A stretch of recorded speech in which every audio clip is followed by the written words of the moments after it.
이번에 또 코로나 때문에 다 끝났는 줄 알았는데 다시 한번 이렇게 또 확장이 돼서 여러 어려움들이 있는데 참 그럼에도 감사했던 일들이 학생들이 과외를 받고 학원 그 수업을 받다가 이제 2명이 확진이 됐었죠.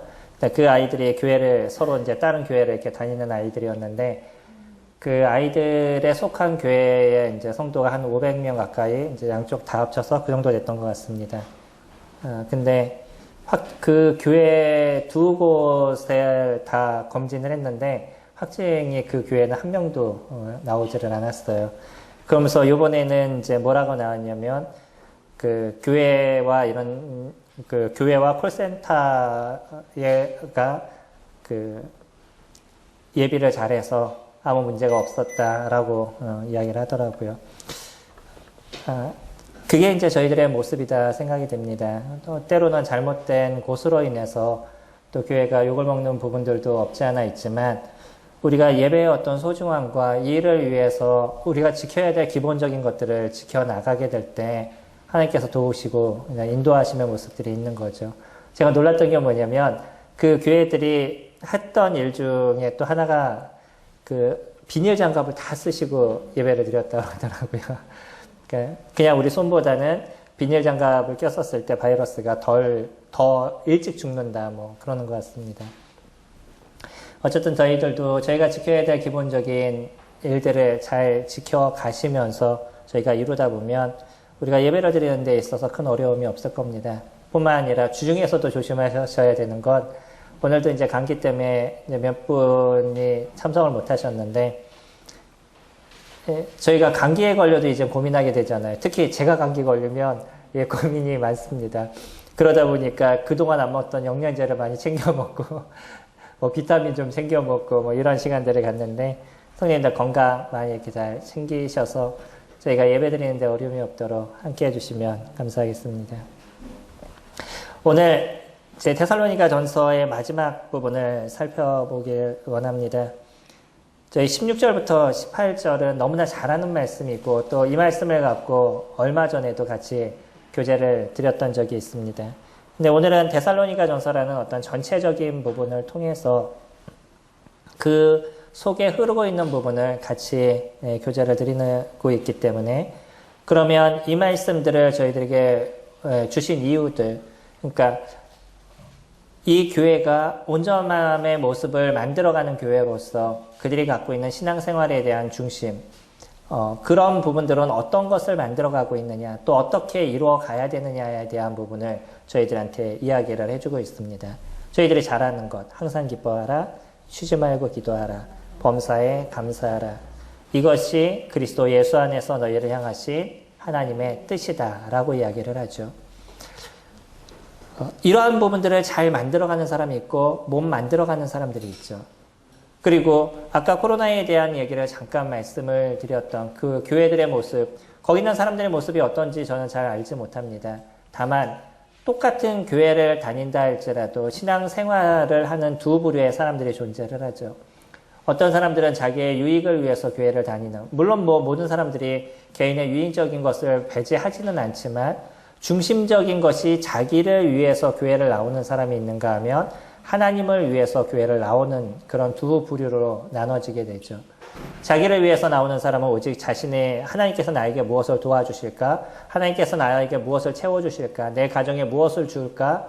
우리 아이들이 어떻게 될까? 이런 것만을 중심으로 교회를 참석하는 그런 신앙생활을 이루는 사람이 있는가 하면 한 부류는 하나님께 예배를 드리기 위해서 신앙생활을 하는 사람들이 있는 거죠. 다시 얘기하면 교회를 참석하는 그 이유가 나는 예배하는 자로서 하나님을 예배하기 위해서 오늘의 이 시간을 내가 주님께 드립니다 라는 마음으로 나오는 사람들, 그렇게 두 부류의 사람들로 나눠지게 되죠. 만약 나의 어떤 유익을 위해서 교회에 나오는 것이 중심이 돼버리면 이 사람의 그 신앙생활은 전적인 율법주의적인 삶을 살아갈 수밖에 없습니다. 저희가 율법은 귀한 것이라고 말씀을 드렸죠. 근데 문제가 뭐냐면 율법적인 게 문제입니다.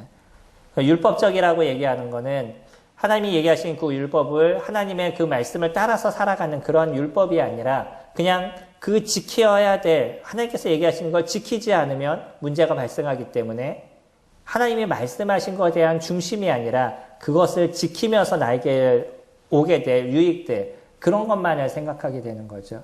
그러니까 예배를 위해서 교회 가운데 나오는 것이 아니라 내가 교회를 참석하면 하나님께서 나에게 은혜를 베푸시겠지. 내가 어떤 섬김을 이루면 하나님께서 나에게 어떤 은혜를 베푸시겠지 라고 얘기하는, 내가 무엇인가를 수고했기 때문에 하나님이 나에게 무엇을 주시겠지 라고 얘기하는 율법적인 삶에 빠져들어갈 수밖에 없습니다. 그래서 교회를 와서 섬김의 일들도 그 섬김이 하나님의 은혜를 통해서 섬기는 것이 아니라 내가 이렇게 섬기면 하나님께서 이렇게 해주시겠지라는 그런 생각으로 섬기게 되는 거죠. 그래서 우리는 어느 속에 속해져 있나 이 부분은 계속적으로 고민하셔야 됩니다. 물론 하나님께서 우리에게 베푸시는 은혜는 너무나 크고 너무나 놀랍습니다. 그런데 이미 우리는 무엇을 경험한 자냐면 하나님의 그 놀라움에 대한 은혜를 경험한 자인 거예요. 우리가 죄에 대해서 고민하고 죄에 대해서 아파했던 그런 시간들, 그런 시간들의 모습들이 예수 그리스도를 만나게 됐었을 때 이 죄에 대한 고통과 아픔과 사망의 그 고통에서부터 예수 그리스도 그분이 나를 건져 주셨다는 이 놀라움으로 우리는 그리스도의 그 사랑의 깊이 속에 빠져들어온 그런 인생을 살아가고 있는 거죠. 죄에 대한 아픔이 무엇인지를 알지 못하는 사람은 예수 그리스도의 사랑이 무엇인지를 잘 깨닫지를 못합니다. 왜냐하면 내가 갖고 있는 문제가 무엇인지를 알지 못하기 때문이에요. 나에게 병이 없다라고 생각하면 어떤 약이 있다고 해도 그 약은 나에게 있어서 별 도움이 되지 않는 거죠. 근데 내가 병이 있는 걸 알아요. 내가 만약에 코로나에 걸려 있다 그러면 그 사람은 무엇을 추구하겠어요? 어떻게 하면 이 백신이 만들어질까? 어떻게 이것이 빨리 개발이 될까? 그거에 대해 하루하루 기다리는 시간들을 갖겠죠. 젊은 사람들의 문제가 이번에 나타난 게 그거잖아요. 클럽에 간 사람들 몇 명을 붙잡아 놓고 그 사람들과 인터뷰를 했습니다. 아니, 겁나지 않으시나요? 지금 이렇게 마스크도 안 쓰고 가서 놀고 이러다 보면 코로나에 걸릴 그런 것 때문에 두렵지 않나요? 라고 물어보니까 뭐 조금 찜찜하긴 하죠. 그래도요, 이 노는 것과 비교할 수 없습니다. 이런 얘기를 하고요. 또 한 사람은 뭐라고 얘기하냐면, 아니, 뭐 저희들은 걸려도 금세 낫는데요. 뭐 이렇게 얘기를 해요. 뭐 자기만 생각하는 거죠. 근데 외국에서의 그 이야기들 중에서는 젊은 사람이 걸렸을 때도 사망에 이르는 일들이 적지 않게 있다라는 얘기들도 많이 나옵니다. 중요한 건 뭐냐면 어떤 사람은 걸려도 그냥 감기처럼 그냥 지나가는 사람이 있는가 하면 어떤 사람은 그것으로 인한 고통과 아픔 때문에 너무나 힘들어하는 인생을 살아가는 분이 계셔요. 이번엔 무슨 일 때문인지 모르지만 연세 드신 아버지, 그 다음에 두 쌍둥이 그 형제가 같이 사는 그런 집이 있었습니다. 어느 날 그분의 그 생일을 코앞에 놓고서 아버지의 생일을 코앞에 놓고 그분이 코로나에 걸렸어요. 그래서 그분이 입원을 하게 되고 조금 지나서 형이 입원하고 동생도 입원을 했습니다. 근데 아버지가 결국 거기에서 돌아오지 못하셨어요. 부산에서 돌아가신 첫 번째 분이십니다. 그리고 셋째는, 그러니까 막내는 퇴원을 했는데 둘째 되는 그분은 아직도 병원에 있다라고 얘기를 하더라고요. 그분이 했던 얘기가 있습니다.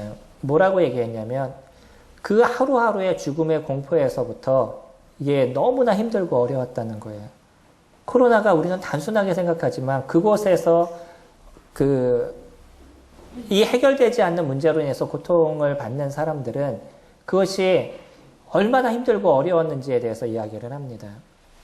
뭐 가슴을 쥐어짤 정도의 어떤 고통과 아픔이 있는 사람들이 계시기 때문에 그런 부분들이 해결되지 않으면 때로는 죽음에까지 나아가게 되는 거죠.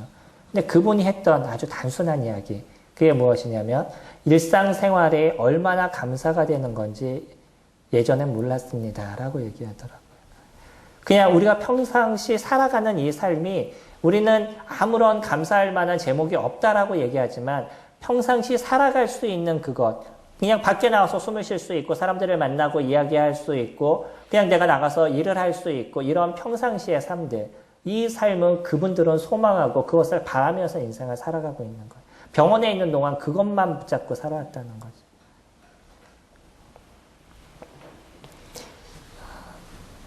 우리에게 있어서 우리가 살아가는 삶에 대해서 주님은 그렇게 표현하고 계시죠. 항상 기뻐하라, 쉬지 말고 기도하라, 범사에 감사하라. 이 감사가 거기서 나오는 것이 아닐까. 이건 생각인 겁니다. 주님은 우리에게 그렇게 얘기하셔요. 그러면서 이것이 무엇이라고 얘기하냐면 하나님의 뜻이라고 얘기를 하죠. 우리가 살아가는 삶이 하나님의 뜻 가운데 이루어지는 삶이 되어야 됩니다. 그것이 온전한 신앙생활을 이루는 사람들의 모습인 것이에요. 주님의 뜻을 이루기 위해서 우리는 예배 시간에 참석해서 주님을 경배하는 시간들을 가져가는 것이고요. 주님의 뜻을 이루기 위해서 우리는 주님 안에서 기뻐하는 삶을 살아가는 것이죠. 그리고 또 주님의 뜻을 이루기 위해서 우리는 감사하는 삶을 살아가는 것이에요. 이 감사가 우리는 뭔가 지금보다 좀 나은 것이 있었을 때 그때나 감사가 되지 그냥 평범한 삶을 살아가는 것이 우리에게 감사가 되지 않는다는 것.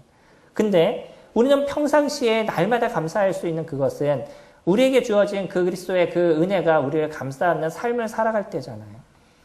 아침에 눈을 떴을 때 내가 눈을 뜰 수 있다는 그 하나가 그리스도 안에서 이루어졌던 은혜의 삶을 오늘 하루도 살아갈 수 있다는 그 자체가 우리에게 있어서 감사가 되는 거죠.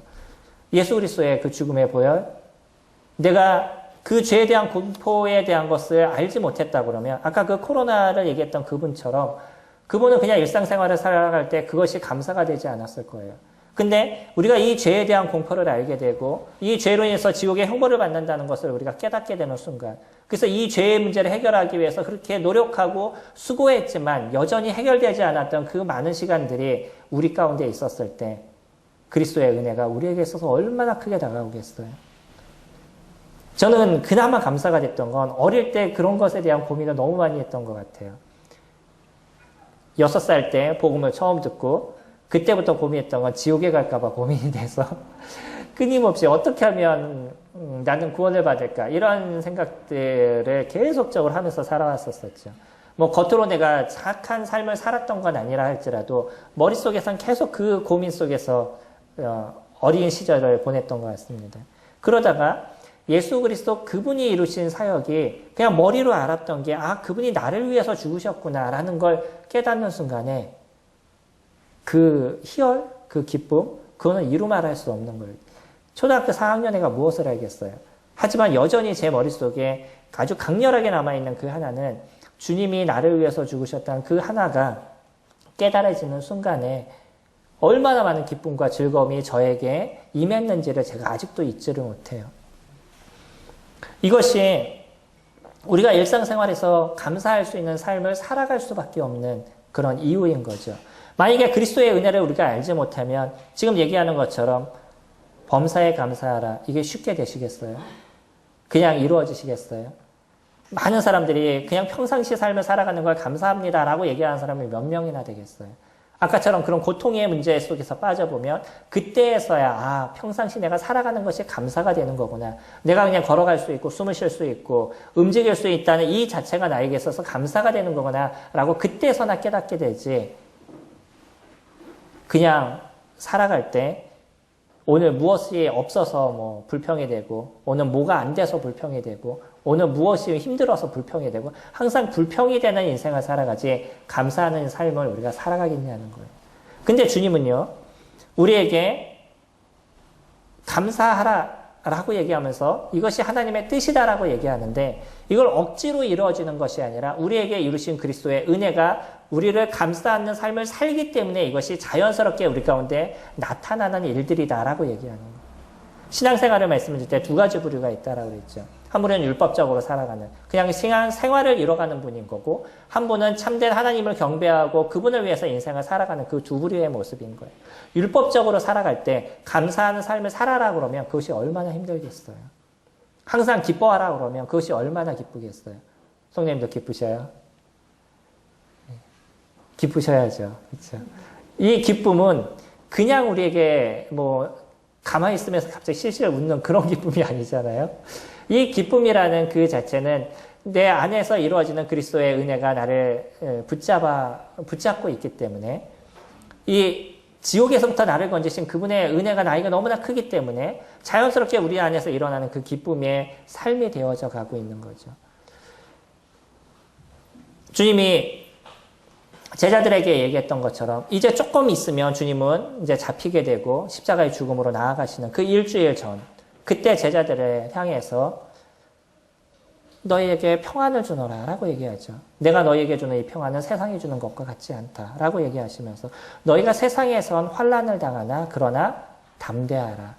내가 세상을 이겼노라 라고 얘기하죠. 그들에게 평안하라고 얘기해요. 그러면서 너희는 환난을 당할 건데 평안하라 라고 얘기해요. 이게 어법상 맞는 얘기인가요? 맞는 얘기가 아니에요. 근데 주님은요, 너는 환난을 당할 거지만 그 환난 속에서도 너희가 평안을 유지할 수 있는 건 이미 너희가 그것을 이길 수 있는 힘을 내가 너에게 주기 때문이다. 나는 이미 그것을 경험했다. 그리고 그 경험한 그것을 너희에게 주기 때문에 너희가 그 세상에 환난과 고통의 문제가 있다 할지라도 그 문제에서 너희가 이길 수 있는 힘, 그것이 너희에게 있다라고 얘기한다. 그게 우리가 지금 살아가는 기쁨의 문제가 아니겠어요? 우리가 항상 기뻐할 수 있는 그거는 그냥 내 안에서 어느 순간 기쁨이 딱 올라오면 일어나 생각이 나는 그런 감정적인 것에 휩쓸리는 그런 기쁨이 아니라는 거예요. 이 기쁨은 사실은 어디에 지배를 받냐면 인지의 지배를 받게 되어 있어요. 우리 생각의 지배를 받게 되어 있는 거죠. 그래서 내가 어떤 생각을 하느냐에 따라서 내가 기쁨이 일어날 수도 있고 슬픔이 일어날 수도 있는 거예요. 우리들 삶에 그리스도를 기억하는 삶을 살아가면 자연스러운 기쁨이 우리 가운데에서 일어나는 인생을 살아가게 되지만 우리에게서 슬프고 짜증나고 힘듦의 문제는 계속적으로 내중심적인 삶을 살아갈 때 일어나시는 거예요. 그러니까 내가 중심인데 이것이 다른 사람으로 인해서 좋은 모습이 있지만 그러나 안 좋은 모습이 되면 힘들어지는 거죠. 나를 위하는 많은 사람이 있으면 내가 기뻐지지만 나에 대해서 잘못된 이야기를 하거나 어려운 이야기를 하는 사람들이 있으면 그것으로 인해서 짜증나고 힘들어져 가는 거잖아요. 중심이 나이기 때문에 그것인 거예요. 근데 이 중심이 누구에게로 옮겨지면 하나님께로 옮겨지면 그때 가서 우리가 항상 기뻐한다는 그 기쁨이 무엇인지를 알게 되는 것이고요. 그 이후에 쉬지 말고 기도하라는 그 자체가 우리 가운데서 만들어지는 인생을 살아가게 되는 거죠. 기도는 그런 거잖아요. 하나님과의 대화다, 호흡이다. 저희들이 그렇게 표현하죠. 우리가 만약에 신앙생활을 이루는, 그래서 율법적으로 살아가는 사람들의 모습이라면 하나님 앞에 드리는 기도가 어떤 기도겠어요?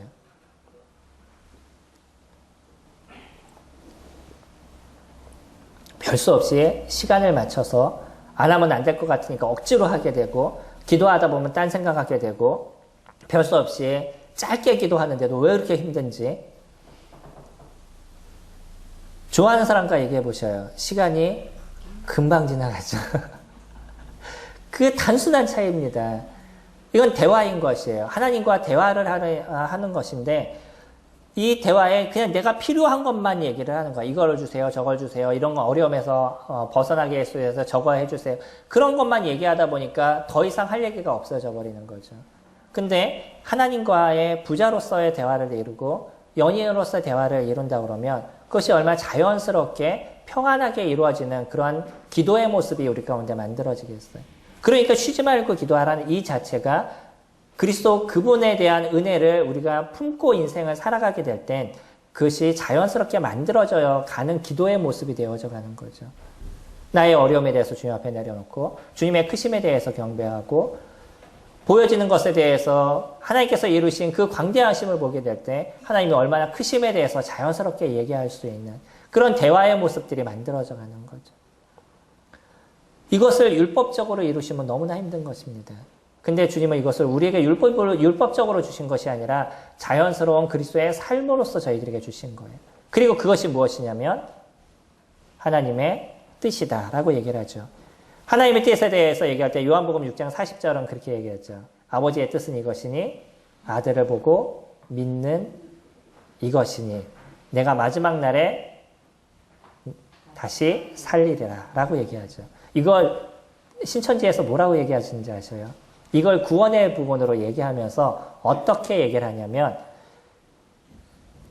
하나님의 뜻은 아들을 보고 믿는 이것이니 내가 마지막 날에 다시 살리리라. 그러니까 마지막 날에 다시 살리는 것을 믿는 게 하나님의 뜻이다. 이렇게 얘기를 하셔요. 이해되셔요? 말씀을 한번 찾아보죠. 요한복음 6장 40절입니다. 똑같은 얘기를 제가 말씀을 드렸어요. 근데 무슨 차이가 있는지 아시나요? 6장 40절 말씀 피고 보시면요. 내 아버지의 뜻은 아들을 보고 믿는 자마다 영생을 얻는 이것이니 마지막 날에 내가 이를 다시 살리리라 하시니라 라고 얘기를 하죠. 그러면 아버지의 뜻은 어느 거예요? 아들을 보고 믿는 자마다 영생을 얻는 이것. 여기서 끝나는 거죠.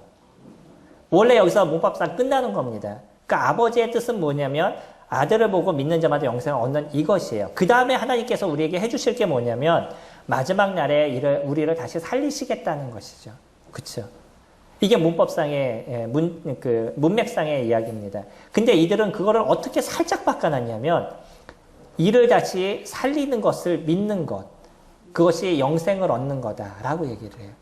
그래서 그 다시 살리는 것은 어디 가서 나오냐면 재림 때 예수님이 이 땅에 오실 그 재림 때에 대한 부분이고 그것을 다시 연결해서 이길 자가 있는데 이길 자가 누구냐면 땡땡땡이다 이렇게 표현을 하죠.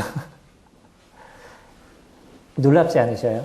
아주 단순한 걸 살짝 바꿔서 모르는 사람들이 봤었을 때 아 그렇구나라고 그냥 넘어가 버리는 거예요. 우리가 성경을 그냥 문맥적으로만 잘 볼 수 있으면 그 말씀, 그 문맥 안에서 충분히 하나님의 얘기를 하나님 말씀하시는 걸 저희들이 받아들일 수 있는데 그것을 조금만 바꿔서 말해도 내가 문맥적으로 성경을 보는 법을 모르면 이상하게 받아들이게 된다는 거예요. 하나님의 뜻은 그것입니다. 아들을 보고 믿는 것이에요. 그것이 첫 번째 하나님의 뜻이고 그 아들을 보고 믿는 자에게 영생을 부여해 주시는 게 하나님의 은혜의 삶인 거죠. 저희가 그런 하나님의 은혜의 삶을 알기 때문에 그 은혜 안에서 기쁨을 누리고 하나님께 기도하고 감사함의 삶을 저희들이 이뤄가게 되는 우리들의 살아가는 삶에 감사하시기 바랍니다. 성령님들에게 주어진 지금의 삶이 주님 주신 은혜의 삶인 것이에요. 그 삶을 내가 인정하지 못하면 나는 계속 어떤 삶을 살아야 되냐면 힘들고 고통스럽고 짜증나는 그런 인생을 내가 살아야 되는 거예요. 나는 왜 직장이 이래? 나는 왜 키가 이래? 나는 뭐 생긴 게 왜 이래? 나는 왜 몸이 왜 이래? 매일 나에 대한 어떤 어려움과 짜증과 힘듦의 부분들로 그런 인생을 살아갈 수밖에 없는 거죠.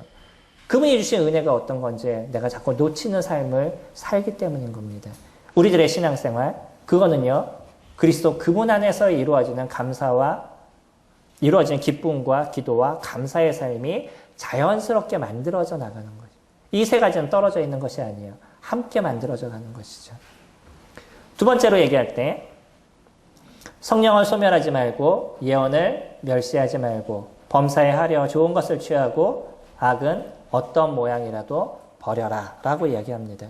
우리 신앙생활에서 중요한 것 중에 또 하나의 모습은 뭐냐면 성령의 음성을 듣는 인생을 살아가야 된다라는 거죠. 이 성령의 음성은 성령 그분께서 우리들 가운데 말씀을 통해서 이루어지는 그런 이야기인 거죠. 많은 사람들이 성령의 음성을 잘못 생각해서 꿈꾸다가 꿈에서 무엇인가를 보게 되면 아 성령님께서 나에게 이렇게 하라고 얘기하셨어요 라고 얘기하던 길거리 가다 무슨 생각이 하나 딱 떠오르면 아 성령님께서 나에게 이렇게 말씀하셨어요 라고 얘기하시는 물론 그럴 수도 있습니다. 우리는 사도행전이나 이런 곳에서 성령께서 그렇게 환상 중에 보이시고 그렇게 바울을 이끄시고 제자들을 이끄시는 모습을 보아왔어요. 근데 그때의 모습은 아직 성경이 완성되지 않았기 때문에 하나님께서 그들에게 특별하게 알려주실 수 있는 그러한 도구가 없었던 거죠. 그런 성경이 없었던 거예요. 근데 지금은요. 성경을 통해서 충분히 우리 가운데 그분의 뜻과 그분이 우리들이 해야 될 일의 원리를 충분히 얘기해 줄 수도 있는 것이 지금은 저희들 손에 놓여져 있습니다. 그러니까요. 예언의 말씀이 우리들 안에서, 그러니까 하나님의 말씀이 우리들 안에서 성령의 뜻을 충분히 알려주시는 길을 저희들이 이뤄가게 되는 거죠. 우리는 성령의 음성을 따라서 살아가는 그런 존재가 되어야 됩니다. 그렇기 때문에 무엇을 대하셔야 되겠어요? 성경을 보셔야 되겠죠. 성경을 보지 않으면서 우리가 하나님의 뜻을 따라 살아가겠다. 하나님의 음성을 듣는 삶을 살아가겠다라고 얘기하는 건 잘못된 모습들이 되어져 갈 수밖에 없습니다. 여기는 그런 표현을 써요. 성령을 소멸하지 말고. 성령이 소멸되나요? 이거는 우리 성령 충만에 대한 것을 얘기하는 갈라디아서 말씀과 동일한 얘기인 거죠. 성령 하나님이 우리 안에 계시는데 그분이 축소된다는 것이 아니라 성령의 음성을 따라서 살아가는, 그러니까 성령의 지배를 받는 삶이 축소된다는 것을 이야기하고 있어요. 그것을 소멸시키지 말아라 이렇게 얘기하고 있는 거죠. 성령님께서는 우리 안에서 소멸되는 존재가 아니시고 우리가 그 성령의 지배를 받는 것에 대해서 자꾸 소멸되는 인생을 살아가기 때문에 이 성령의 성령을 소멸시키지 말아라 라고 표현해요. 그러면서 예언을 멸시하지 말고 라고 이야기를 하죠. 우리 신앙의 모습을 잠깐 이렇게 생각해 보면 사람들이 신앙생활이 점점 좋아져가는 길은 몇 단계가 있다라고 보여집니다. 그게 잘 이루어지거나 단계를 잘 밟은 사람은 신앙이 아주 탄탄한 길을 가게 돼요. 근데 그것을 건너뛰거나 아니면 잘못된 모습들을 가져가게 되면 어느 한순간에 신앙이 쉽게 무너지는 모습들도 자주 보게 됩니다. 저희 신앙에 있어서 제일 중요한 것이 무엇이겠어요? 아까 말씀드렸던 예배의 모습이 우리가 잘 이루어지고 있냐는 거죠. 다시 얘기하면 우리가 주일날 주님 앞에 나오고 수요일날 주님 앞에 나오는 이 예배의 모습이 우리에게서 잘 이루어지고 있느냐. 이것이 신앙생활의 기초의 첫 번째에 대한 모습인 거예요. 이것이 이루어지지 않고는 그의 신앙이 잘 이루어지지 않습니다.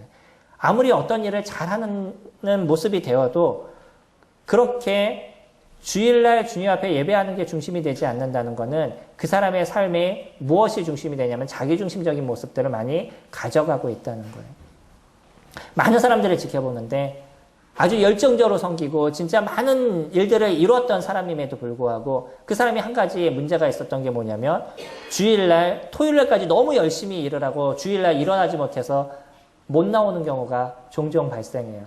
제가 그분을 옆에서 계속 지켜보면서 그가 갖고 있는 중심이나 이런 게 너무나 좋아요. 근데 문제는 뭐냐면 주일날 자꾸 빠져요. 결국 그런 모습들이 나중에 어떻게 되냐면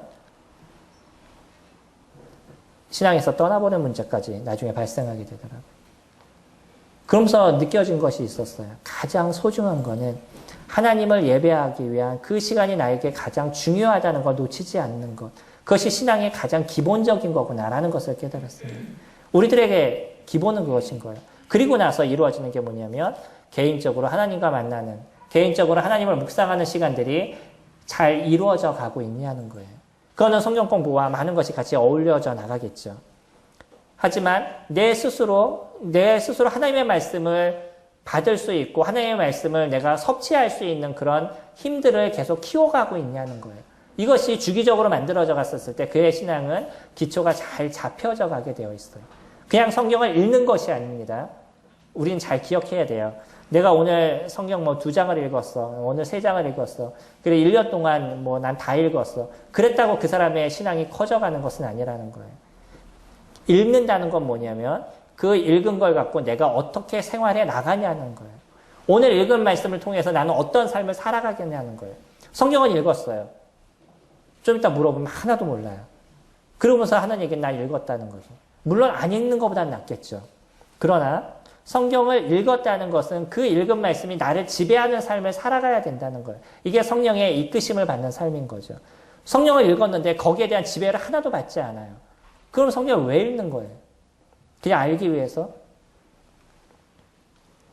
그리고 세 번째로 연결되는 게 그렇게 하나님의 말씀을 읽고 하나님께서 하시는 일들에 대해서 내가 깨닫게 되니까 그 다음에는 주님의 일을 위해서 자기가 헌신하는 일들을 이뤄가죠. 섬김의 일들을 이뤄가는 것들.